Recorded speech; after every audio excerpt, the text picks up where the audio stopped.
जरूरी है या फिर ये डायरेक्ट फोन। हाय बच्चों, हेलो एवरीवन, क्या हाल चाल मेरे बाल को। आई होप सब बहुत अच्छे होंगे और अपनी पढ़ाई एकदम जबरदस्त तरीके से कर रहे होगे बेटा।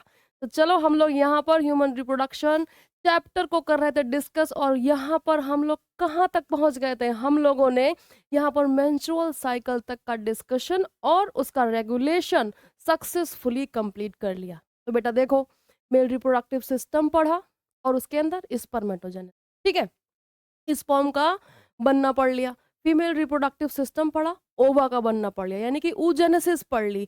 फिर एक बहुत ही तगड़ा कंट्रोल सिस्टम जो कि ओवरी और यूटरस में होने वाले चेंजेस के लिए रिस्पॉन्सिबल है, जो कि एक साइकिल के रूप में प्रेजेंट होता है, बोलते हैं मेंस्ट्रुअल साइकिल। समझ पा रहे हो क्या बोलते हैं?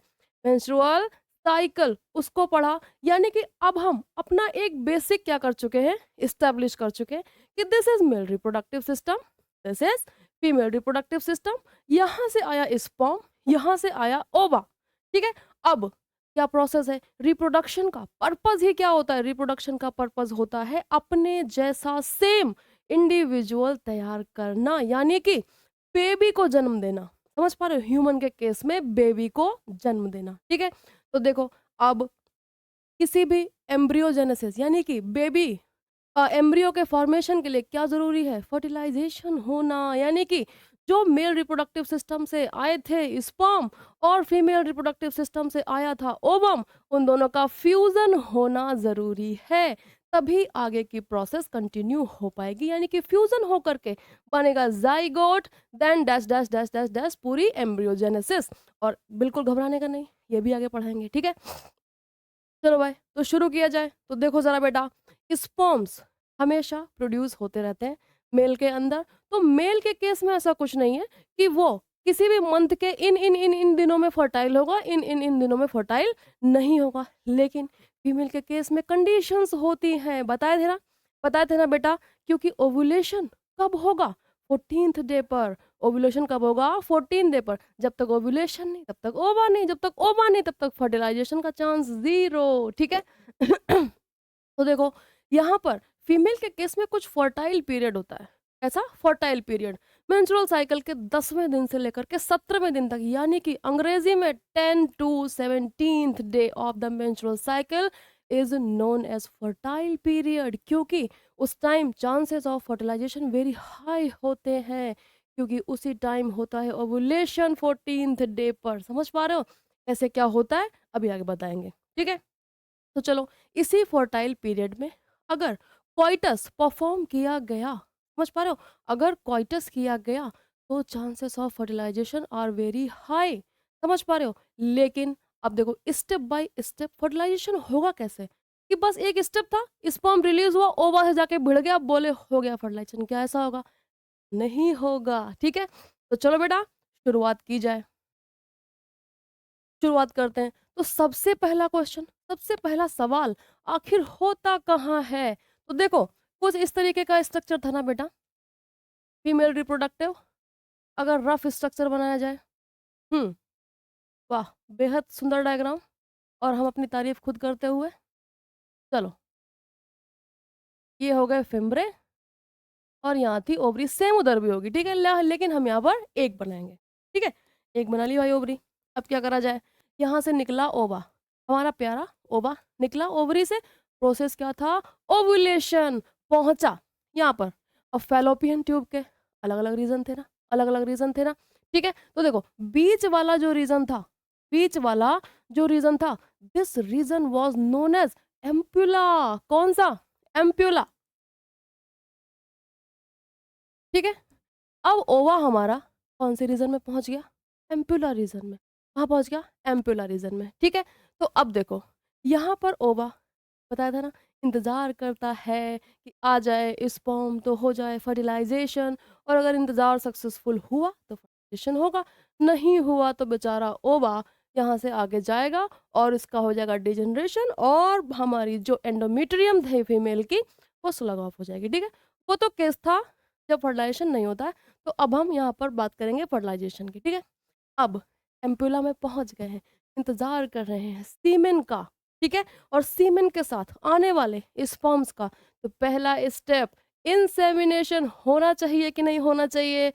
बिल्कुल होना चाहिए। फर्टिलाइजेशन के लिए सबसे पहला स्टेप इंसेमिनेशन होना चाहिए।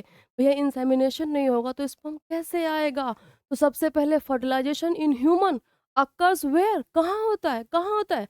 तो occurs it occurs in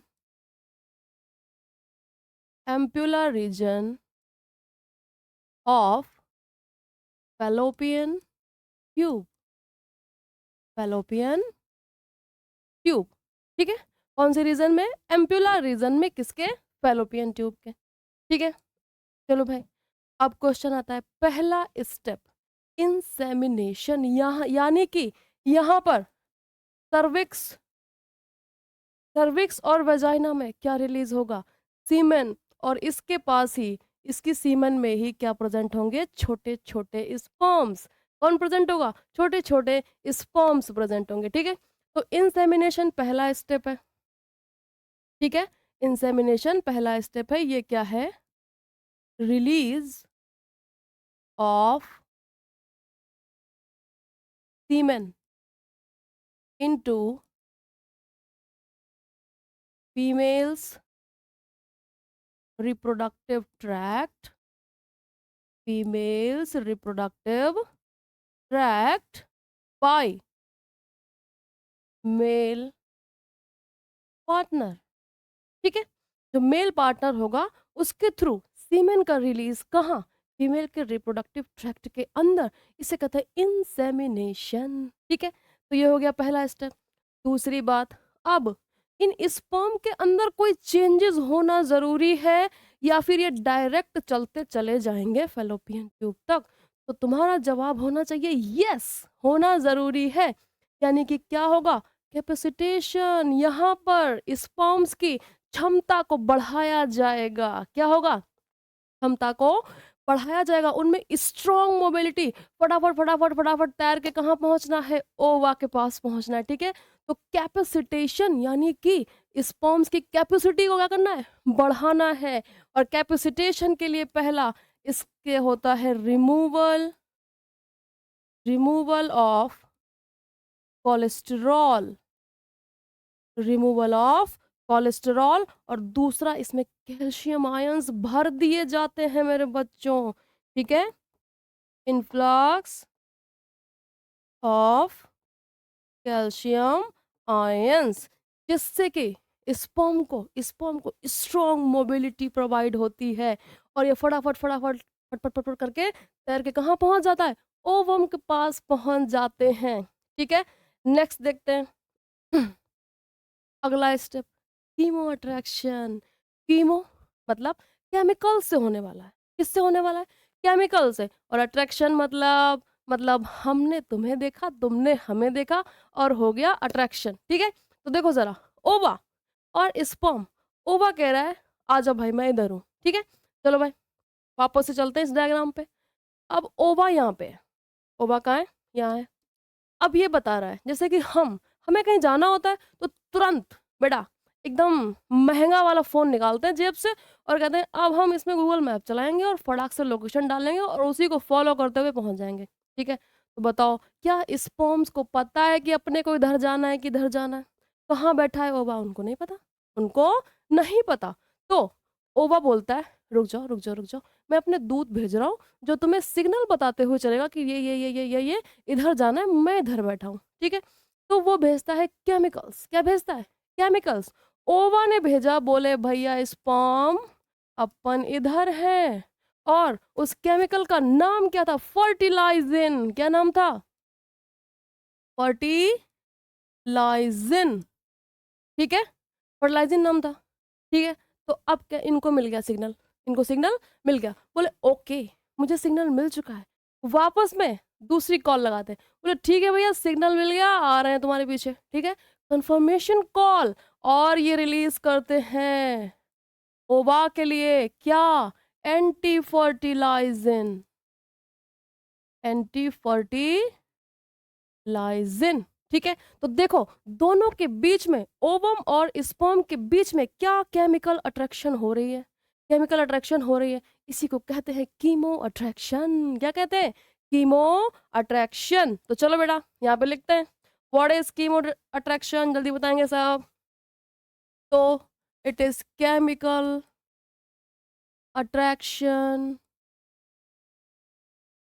between sperms and ovum. Sperms and ovum, ठीक है? तो बेटा अपना सुंदर सा ओवम क्या रिलीज करता है? फर्टिलाइजिन, ठीक है? फर्टिलाइजिन। और इसी के रिस्पॉन्स में हमारे प्यारे प्यारे स्पर्म्स क्या रिलीज करते हैं? Anti fertilizin. Anti fertilizin. याद कैसे रखोगे? याद कैसे रखोगे कि कौन सा फर्टिलाइजेशन, कौन सा एंटी फर्टिलाइजिन? तो देखो बेटा, लड़कों से जब भी कोई बात कहो तो टक से मना कर देंगे, बोले हाँ हाँ हाँ, ऐसा नहीं ऐसा नहीं। तुरंत तुम्हारी बात के एंटी हो जाएंगे, समझ पा रहे हो? तुरंत तुम्हारी बात के एंटी, बोले हाँ ऐसा नहीं होगा, ऐसा होगा। लड़कों की आदत होती है ना, कोई भी बात कही बोले हाँ ना, साफ मना, बोले ऐसा नहीं ऐसा होगा, हर बात में एंटी, हर बात में एंटी। तो जो मेल यानी कि लड़का जो हर बात में एंटी होता है वही रिलीज करेगा एंटी फर्टिलाइजिन। लगी बात समझ? ठीक है, याद रखोगे। चलो, इस प्रोसेस को गाइडिंग ऑफ द स्पर्म भी कहते हैं। गाइडिंग ऑफ द स्पर्म भी कहा जाता है। तो अब चलो जरा, तो अब स्पर्म को पता लग चुका है कि अपने को जाना है इधर और फड़फड़ फड़फड़ जा रहे हैं वहां पर, ठीक है? अब बताओ रास्ते में कोई समस्या? कोई समस्या नहीं। इंसेमिनेशन हुआ, कैपेसिटेशन क्षमता को बढ़ा दिया गया, और अब तो भैया सिग्नल भी आ गया कि अपन यहाँ बैठे हैं, आ जाओ, I am waiting for you. तो क्या हुआ? फड़फड़ा के पहुंच गए वो। अब पहुंच चुके हैं बेटा, अब पहुंच चुके हैं। तो what will the next step? Contact of gametes. क्या होगा? Contact of gametes. ओवा, ओवा की बाहर वाली लेयर, और उस पर बनाएंगे कॉन्टेक्ट, उस पर बनाएंगे कॉन्टेक्ट, ठीक है? चलो यहाँ पर कॉन्टेक्ट ऑफ बोथ गैमेट्स, ठीक है? Sperm make a contact, A contact with outer layer, with outer layer of ovum, ठीक है? और ओवम की आउटर लेयर कौन सी होती है? तो जरा सा ध्यान दो, जरा सा ध्यान दो। ये हो गया हमारा ओवम, यानी कि सेकेंडरी oocyte।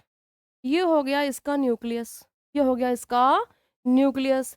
इसके बाहर एक एसेलुलर लेयर है, मतलब जिसमें कोई भी सेल्स प्रेजेंट नहीं है, ग्लाइकोप्रोटीन की बनी हुई है, ठीक है? प्लस इसके बाहर एक बेहद सुंदर सूरजमुखी की तरह सेल्स प्रेजेंट है, ठीक है? तो दिस इज आवर ओवम, ठीक है? तो अब जरा सा ध्यान दो इधर। बाहर वाली, this is corona radiata, corona radiata, ठीक है? बीच वाली जो कि ए सेलुलर है, पूछी जाती है कि कौन सी सेल लेयर ए सेलुलर होती है, तो then it is zona pellucida, zona pellucida, ठीक है?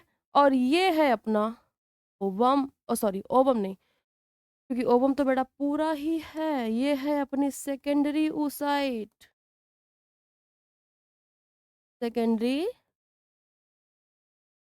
ठीक है? तो ये हो गया स्ट्रक्चर किसका? ओवम का। तो अब जरा सा ध्यान दो, कहाँ पर कांटेक्ट बनाएंगे जाकर के स्पर्म? यहाँ पे, ठीक है? यहाँ पर जाकर के स्पर्म क्या करेगा? कांटेक्ट बनेगा। क्या इतनी कहानी समझ में आ रही है? क्या इतनी कहानी समझ में आ रही है? तो बहुत अच्छी बात है, अब चलते हैं आगे। हम्म, एक्रोसोमल रिएक्शन, एक्रोसोमल रिएक्शन, क्या तुम्हें याद है? क्या तुम्हें याद है कि जो स्पर्म का यूं यूं कुछ डायग्राम हम लोगों ने बनाया था, उसमें ऊपर यहाँ पे एक्रोज़ोम था। ये कौन था? एक्रोज़ोम, ठीक है? कौन था? एक्रोज़ोम। तो अब चलो ज़रा वापस से बनाते हैं। ये, ये हो गया हमारा ओवम, ठीक है? एक साइड से बनाएँगे। ये हो गई ज़ोना पेलुसिडा और ये हो गई कोरोना रेडिएटा। कौन हो गई? कोरोना रेडिएटा, ठीक है? अब यहाँ पर आए थे कौन? हमारे स्पर्म, बेहद ही खूबसूरत, ठीक है? और इन्होंने इन्होंने क्या किया? वाया एक्सोसाइटोसिस, एंडोसाइटोसिस और एक्सोसाइटोसिस फ़र्क समझते हो ना? एंडोसाइटोसिस मतलब सेल के बाहर जो कंटेंट था उसे सेल के अंदर खींच लिया, दैट इज़ एंडोसाइटोसिस। एक्सोसाइटोसिस मतलब सेल के अंदर जो कंटेंट था उसको ऐसे बाहर फेंक दिया, देन इट इज़ एक्सोसाइटोसिस। अब देखो एक्रोज़ोम के अंदर क्या थे? Lytic enzymes. लिटिक मतलब जहाँ पे भी वर्ड आया लिटिक समझ लो भैया मारने-काटने की बात चल रही है, ठीक है? तो यहाँ पर लिटिक एंजाइम्स थे। अब इन्होंने करा एक्सोसाइटोसिस, स्पर्म क्या है? एक सेल है। तुरंत सारे के सारे एंजाइम्स कहाँ रिलीज़ हो गए? यहाँ पर। यहाँ पर सारे के सारे एंजाइम्स क्या होते हैं? रिलीज़ हो जाते हैं। अब इनका फ़ंक्शन क्या था? ये लिटिक एंजाइम्स हैं, यानी कि लिसिस मार देंगे, तो ये मार देते हैं कोरोना रेडिएटा को और ज़ोना पेलोसिडा को। समझ पा रहे हो? इसी को कहते हैं एक्रोसोमल रिएक्शन कि मतलब स्पर्म के अंदर जो एक्रोसोम था जिसमें वो पैक करके लाया था लिटिक एंजाइम कि भविष्य में हमें ओवम से कॉन्टैक्ट करना पड़ेगा, तो हम उसके बाहर वाली जो ये प्रोटेक्टिव लेयर्स हैं, इनको कैसे तोड़ेंगे? तो इसकी व्यवस्था करके लाया है मेरे बच्चों, ठीक है? तो देखो, अब उसी झोले को खोल दिया है और साइंटिफिकली इसको बोला है एक्सोसाइटोसिस और यहाँ पर एक्सोसाइटोसिस की हेल्प से इन्होंने कोरोना रेडिएटा और ज़ोना पेलोसिडा को डाइजेस्ट कर लिया। तो बताओ अब ये जो ओवम की प्लाज्मा मेम्ब्रेन है यानी कि सेकेंडरी oocyte की जो प्लाज्मा मेम्ब्रेन है वहां तक कांटेक्ट बना लिए है ना बच्चों, कांटेक्ट बना लिए हैं, ठीक है? तो क्वेश्चन उठता है कि what is the acrosomal reaction. तो यहाँ पर acrosomal reaction is release of acrosomal enzymes on outer layers of ovum via exocytosis, इसके थ्रू एक्सोसाइटोसिस। और ये रिलीज होंगे तो क्या करेंगे? ये डाइजेस्ट कर लेंगे ओवम की आउटर लेयर्स लेयर्स को आउटर लेयर्स को, ठीक है? तो अब बताओ, अब जब ये सब कहानी हो गई तो यहाँ से कांटेक्ट बन गया ना, तो अगला स्टेप क्या होगा? फॉर्मेशन ऑफ फर्टिलाइजेशन कोन, ठीक है? तो क्या होता है फर्टिलाइजेशन कोन? क्या होता है फर्टिलाइजेशन कोन? तो देखो जरा वापस से बनाते हैं बेटा। तो देखो अब ये ये बनाया मान लो हमने ओवम, ठीक है? ये ज़ोना पेलुसिडा क्योंकि चारों तरफ तो अभी प्रेजेंट होगी। ये कोरोना रेडिएटा, इधर भी कोरोना रेडिएटा और बीच में ज़ोना पेलुसिडा। अब यहाँ पे क्यों नहीं बनाई? तो भई यहाँ पे हो गई डाइजेस्ट क्योंकि स्पर्म के लिटिक एंजाइम ने इसको डाइजेस्ट कर दिया, ठीक है? अब देखो स्पर्म यूँ, यूँ करके अभी इससे जुड़ा हुआ है और इसका न्यूक्लियस खिसक चुका है यहाँ तक। दिस इज स्पर्म न्यूक्लियस, ठीक है? और पीछे से प्रॉक्सिमल सेंट्रियोल भी खिसक चुकी, ठीक है? क्योंकि सारा का सारा मटेरियल अंदर जाएगा, न्यूक्लियस भी जाएगा और प्रॉक्सिमल सेंट्रियोल भी अंदर जाएगी, ठीक है? तो अब ओवम को पता लग गया ना, आ गया स्पर्म, स्पर्म आ गया, ठीक है? तो अब इंतज़ार खत्म होता है। अब बोले आओ, अपन तुम्हारा स्वागत करेंगे। अपन क्या करेंगे? तुम्हारा स्वागत करेंगे। तो इसका साइटोप्लाज़्म ध्यान से सुनना, किसका?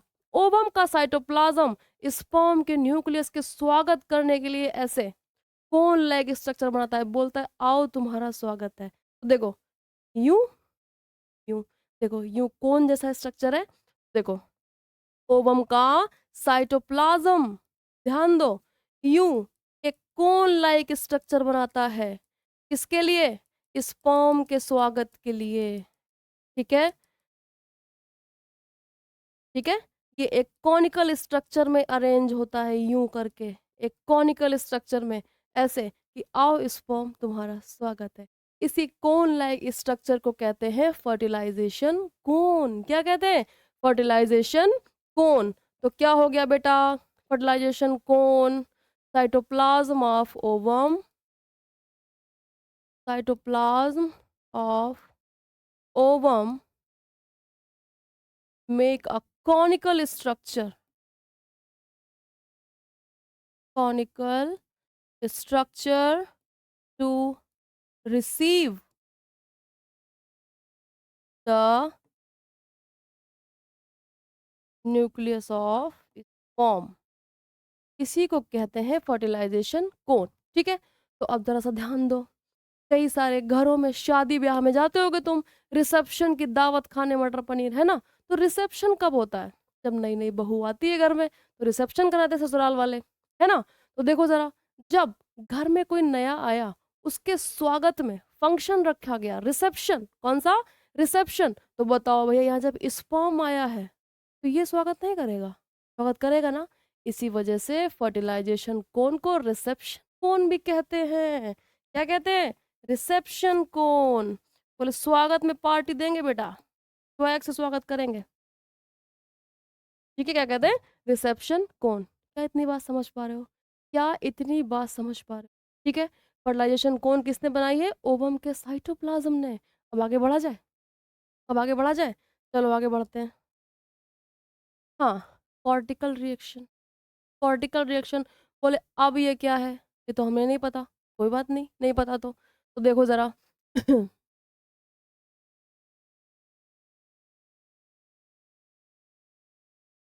बना लेते हैं पूरा।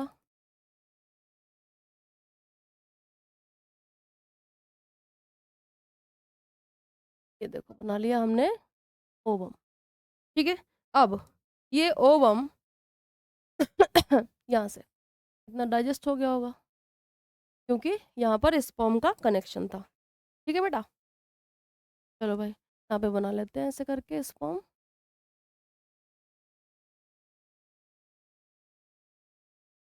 हम्म, बहुत बढ़िया, ये यहाँ पे न्यूक्लियस यहाँ पहुँचने वाला। ठीक है, तो अब देखो जरा, कॉर्टिकल ग्रेन्यूल्स। ठीक है, कॉर्टिकल ग्रेन्यूल्स क्या ओवम के अंदर प्रेजेंट होते हैं, क्या प्रेजेंट होते हैं, कॉर्टिकल ग्रेन्यूल्स, कॉर्टिकल ग्रेन्यूल्स। जैसे ही एक स्पर्म की एंट्री हुई, जैसे ही एक स्पर्म की एंट्री हुई, वैसे ही ये सारे कॉर्टिकल ग्रेन्यूल्स फ्यूज होकर इस स्पेस में भर जाते हैं। इसे कहते हैं पेरीवाइटलाइन स्पेस। ठीक है, और जब सारे के सारे कॉर्टिकल ग्रेन्यूल्स इस स्पेस में जा कर के फिल हो गए, तो ये एक टफ स्ट्रक्चर बन जाता है चारों तरफ। कैसा स्ट्रक्चर, टफ। अब ये हुआ क्यों, जिससे कि अब और ज़्यादा स्पर्म चारों तरफ से आकर के कहीं ओवम को फर्टिलाइज ना कर पाए। समझ पा रहे हो, तो बताओ कॉर्टिकल ग्रेन्यूल्स ने क्या करा, कहाँ फ्यूज हो गए, पेरीवाइट लाइन स्पेस में, जिससे कि एक टफ स्ट्रक्चर बना। क्या बना, टफ स्ट्रक्चर, जिससे कि अब और दूसरे स्पर्म ओवम को फर्टिलाइजेशन ना कर पाए उसके साथ। समझ पा रहे हो, तो बताओ पॉलीस्पर्मी को ब्लॉक किया, पॉलीस्पर्मी को ब्लॉक किया, तो तुम बोलोगे यस बिल्कुल किया। ठीक है, तो कॉर्टिकल रिएक्शन क्या है, कॉर्टिकल रिएक्शन है,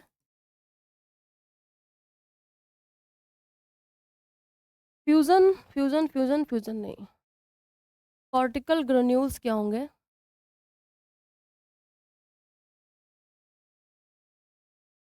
rupturing of cortical granules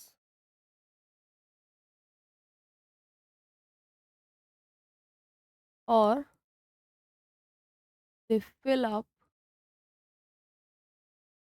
the perivitelline space, perivitelline space, और पेरीवाइटलाइन स्पेस को जब फिल कर लेंगे तो एक टफ उलेमा बन जाएगी, टफ उलेमा बन जाएगी। और जब उलेमा बन जाएगी टफ, तो क्या हो जाएगा? ये हो जाएगा ब्लॉक टू पॉलीस्पोमी, ब्लॉक टू पॉलीस्पोमी। ठीक है, समझ पा रहे हो? तो ये होता है कॉर्टिकल रिएक्शन।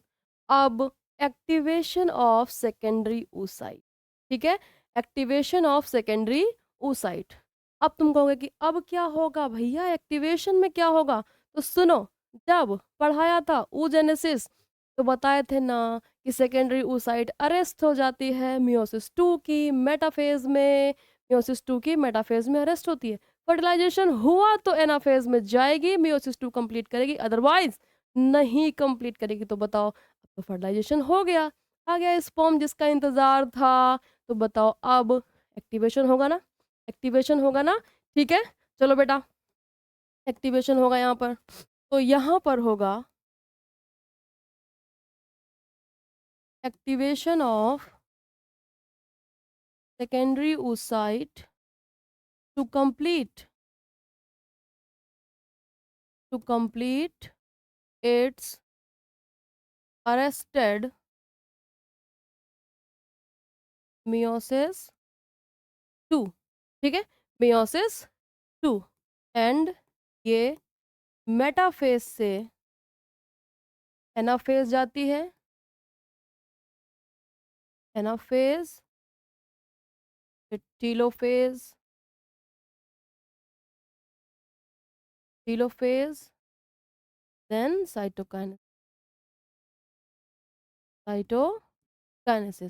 ठीक है। और जब साइटोकाइनेसिस हो जाती है कंप्लीट, तो बनती है second second polar body, second polar body and ootid, and ootid. और अब जो हमारा ये ऊटेड बना है, कौन बना है? ऊटेड, एक छुट्टू सी सेकेंड पोलर बॉडी जिससे अपने को कोई लेना देना नहीं। और एक ऊटेड, और ऊटेड के अंदर न्यूक्लियस। अब इसी ऊटेड के साथ ये वाला न्यूक्लियस कौन सा? स्पर्म का, फ्यूज होगा और फर्टिलाइजेशन हो जाएगा कंप्लीट। ठीक है, तो आगे बढ़ा जाए। चलो भाई आगे बढ़ते हैं। अब देखो, अब ध्यान से सुनो और देखो, ये है ओवम, ठीक है। यहाँ पर क्या हुआ होगा? इसके चारों तरफ एजोना पैलेसोडिया और कोरोना रेडिएटा, ठीक है, बना लिया। अब देखो, इसके अंदर आ चुका है कौन? Male pronucleus. कौन? मेल प्रोन्यूक्लियस आ चुका है, प्लस इसका ऊटिड का pronucleus, this is female pronucleus, ठीक है। ये किसका है? ऊटिड का, ऊटिड्स फीमेल प्रोन्यूक्लियस, ठीक है। अब ये दोनों क्या करेंगे? फ्यूज होंगे, ये इधर, ये इधर, ठीक है। तो जब एक साथ आएंगे तो कुछ इस तरीके से फ्यूजन होगा ना, इस तरीके से फ्यूजन होगा, और इस तरीके से फ्यूजन होकर दोनों एक कॉमन न्यूक्लियस बना लेंगे। तो ये न्यूक्लियस कैसा होगा? हैप्लॉइड। ये न्यूक्लियस कैसा होगा? हैप्लॉइड। और यहाँ पर ये हैप्लॉइड और ये हैप्लॉइड दोनों मिलकर के क्या बना लेंगे? डिप्लॉइड। हो गया बेटा फर्टिलाइजेशन, ठीक है। तो fusion of both male and female pronuclei, और ये बनाते हैं एक कॉमन न्यूक्लियर मेम्ब्रेन। क्या बनाते हैं? Common nuclear membrane. क्या इतनी बात समझ पा रहे हो? देखो, इनके न्यूक्लियस की मेम्ब्रेन, इनके न्यूक्लियस की मेम्ब्रेन फ्यूज हो गई, तो ये क्या बन गया? Common nuclear membrane. समझ पा रहे हो? अब हो गया फर्टिलाइजेशन कंप्लीट, और इसके आगे होगा क्या? अब शुरू होगी क्लीवेज, देन ब्लास्टुलेशन, गैस्ट्रुलेशन वगैरह वगैरह, एम्ब्रियोजेनेसिस, ऑर्गेनोजेनेसिस, जिसको बेटा अब अगले लेक्चर में पढ़ाएंगे। तब तक के लिए पढ़ो और पढ़ते रहो, रिवीजन करते रहो। Bye bye.